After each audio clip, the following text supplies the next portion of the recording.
Now, the ACT Party is pushing back against calls from some school principals to scrap new literacy and numeracy tests for NCEA, accusing them of lowering academic standards. Education spokesperson Leah McClure argues that keeping the tests is essential to ensuring students graduate with fundamental skills. She believes removing them would weaken education standards and also fail to address the real issue of students not being adequately prepared. However, principals warn that the tests are causing distress and disproportionately affect Māori, Pacifica and students with learning difficulties. They point to low pass rates with only about two-thirds of students succeeding in literacy and even fewer in numeracy. The Secondary Principals Association, argues that the tests could lead to high dropout rates and place struggling students at a disadvantage. Leah McClure maintains that the tests are necessary to prove New Zealand's declining education standards, and she joins me now. Laura, good afternoon. Good afternoon, Leah. Thanks for having me. Look, it's been a while, so Happy New Year. Get it out of the Happy New Year to you too. I can't believe it. I feel like we're staring down Easter. The hot cross buns are in the shop. I know. So. I joked last week at Christmas soon. Let's not talk about that.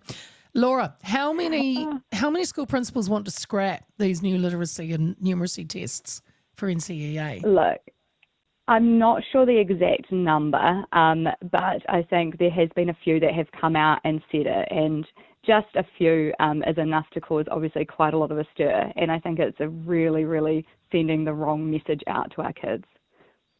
Well, some principals, as I said in the setup, argue it is this is what they're saying, too difficult, unfairly impacting Māori Pacifica students with learning challenges. How do you respond to those concerns? Yeah, look, I think some of those concerns are real, and actually since I gave a press release on this, I have had a few concerned parents and teachers coming to me saying that there are some issues with the tests. And some of those issues are things like kids not knowing what they've failed on, some teachers saying that they're under-resourced to provide the actual skills or the experience that kids need to pass these tests. So those are potential issues. But actually saying we scrap these tests, I find completely outrageous. I mean, obviously these tests have found some holes, which we knew to be true. We know that we've got declining rates of pass rates for education.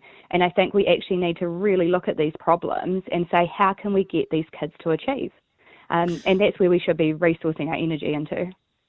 Yeah, well, some also argue that the previous NCEA standards were too lenient, while others say they allowed more students to achieve qualifications. What's your thoughts on it?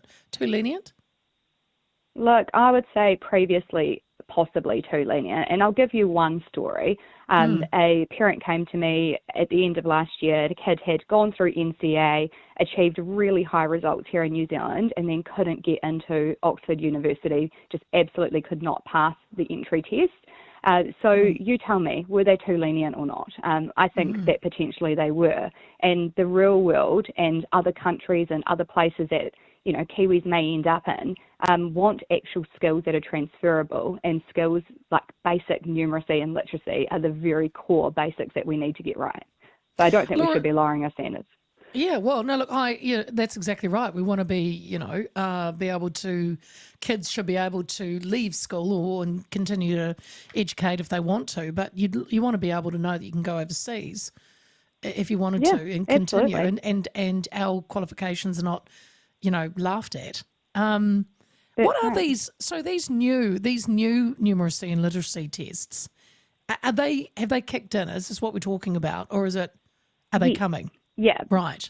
So some of these tests have kicked in already, which is why we're getting some of these alarming results coming through.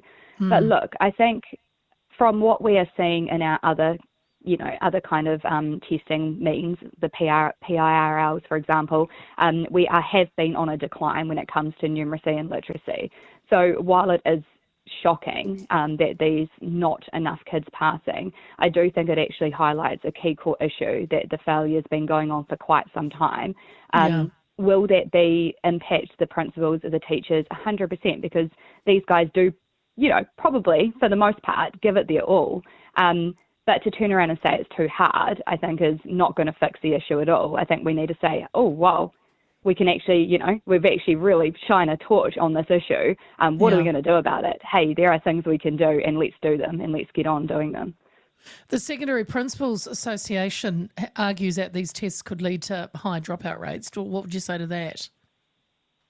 Look, what I would say to that is that any kid, when they are coming up with failures and they feel like they're not succeeding, may actually get really down in the dumps on themselves.